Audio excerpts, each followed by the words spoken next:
في أجمل مكان في مصر وجوه قصر سابق لكل عصر، موجود بالقاهرة القديمة بمنطقة الخليفة تحديدا، وعلى وجهة شارع السيوفية آثار مملوكية عظيمة فضلت من زمن وسنين طويلة تشهد بروح العبقرية المصرية.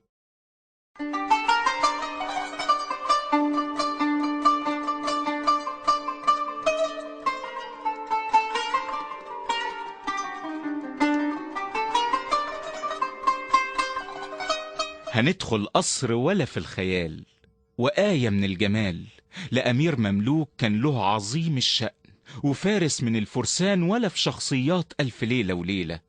وكانت حكايته حكاية أيام مصر المملوكية، والقصر من بعده فضل شاهد عيان على أحداث كتيرة من الزمان.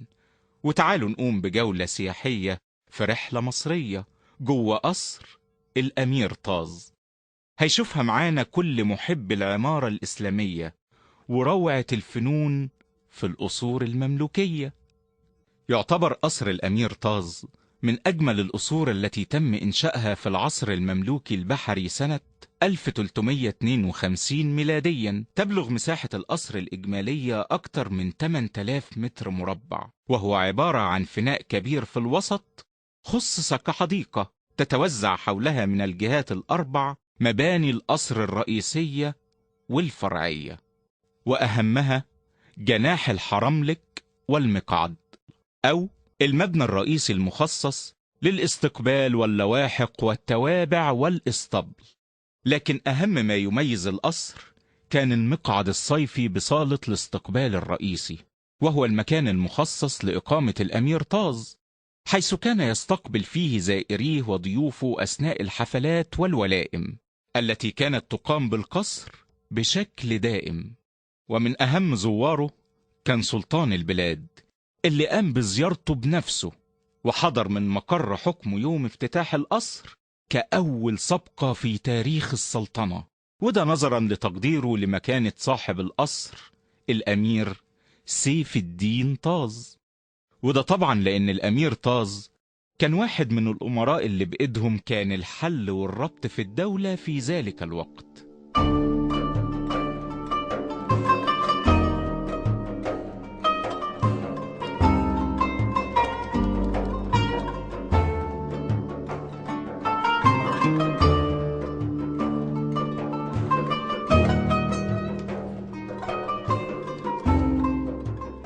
وجرى للقصر أعمال ترميم على أعلى مستوى، وخاصة للمقعد الصيفي بصالة الاستقبال.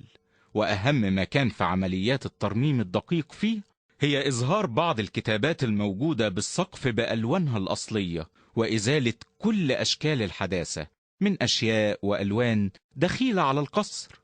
طبعا وأهم شيء بدأوا بيه في القصر قبل عملية الترميم هو تنظيف السقف من الأتربة ومن الشوائب المعلقة بسقف المقعد، لأن بصراحة القصر كان حالته حالة، وده راجع لكونه ظل فترة كبيرة في بئر من الإهمال كبناء، بل وكاستخدام سيء أيضا له كمكان. كما أيضا بمجرد النظر تلاحظ بالمقعد بائكة عجيبة ترتكز على 3 أعمدة من الرخام لتطل البائكة على صحن قصر الأمير طاز، وهي عبارة عن تراث وعنوان لجمال البناء وفن العمارة في قصر الأمير طاز المليء بالأسرار والألغاز.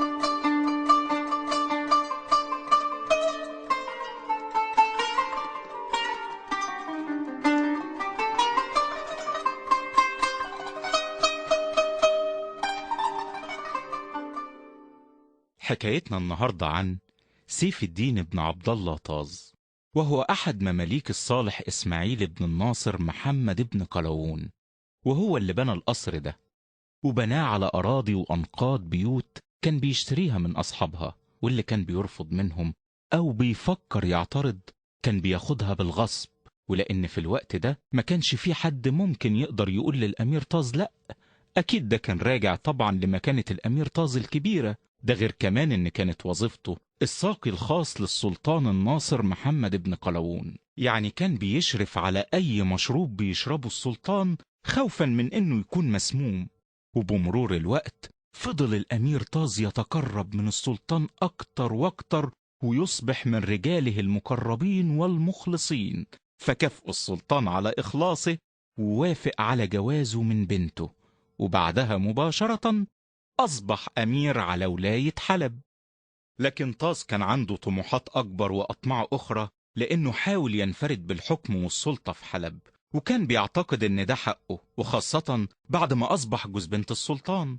لكن للأسف السلطات هنا في القاهرة في ذلك الوقت رفضت، وأمرت برجوعه فورا من حلب إلى القاهرة. وأثناء رجوعه إلى القاهرة قبض عليه المرداني والي دمشق، وأمر بكحل عينيه الاثنين ليصاب بالعمى، بالإضافة إلى حبسه ووضعه داخل السجن في الأسكندرية من قبل السلطات.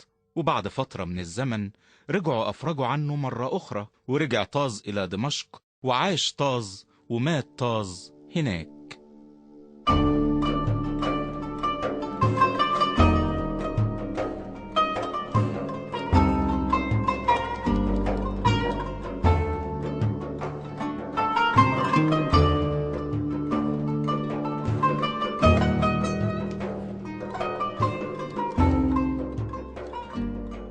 وفي القصر إيوانين، أحدهما في الجهة الشمالية والآخر في الجهة الجنوبية. والإيوان الشمالي مربع يغطيه سقف ذو زخارف هندسية ونباتية، كما أن به شريطا كتابيا تبقى منه النص التالي: بسم الله الرحمن الرحيم. أمر بإنشاء هذا المكان المبارك السعيد من فضل الله الكريم وكل عطائه العميم، المقر الأشرف العالي المولوي المخدوم الغازي المجاهد المرابط، وهي كلها ألقاب خاصة بالأمير طاز. كما يتوسط هذه الكتابات رسم لكأس يرمز إلى وظيفة الساقي، إحدى الوظائف التي تقلدها الأمير طاز.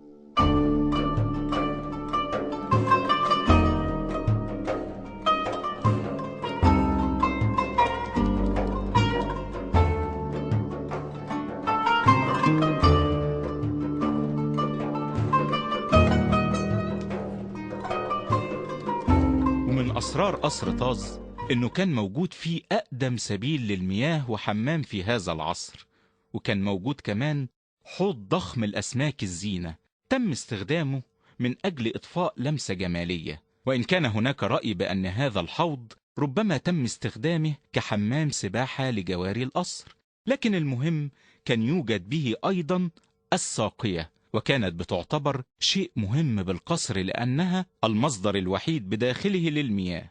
وكان للساقية أهمية عظيمة في ذلك الوقت، لأن كان في حالة الحروب والمنازعات وما أكثرها أيام المماليك، كان يستطيع الأمير طاز أنه يغلق جميع أبوابه ويكتفي بذاته من المخزون الموجود بالقصر، سواء من المياه أو الأطعمة. ده غير أنه كانت بتعتبر هذه الساقية من أقدم السواقي الموجودة في مصر منذ العصر المملوكي. وفي رحلة مصرية خاصة شفنا القصر وقدمنا لمحة سريعة عنه، لأنه كان شاهد على عصر تاريخي وبيحكي حكاية أمير مملوكي، وفضل قصره من بعده حامل اسمه، وكان عنوان لأسماء أمراء وسلاطين وأحداث من زمان بتقول إنه مش بس مكان، ده قصر عظيم وعريق وفخر لكل إنسان.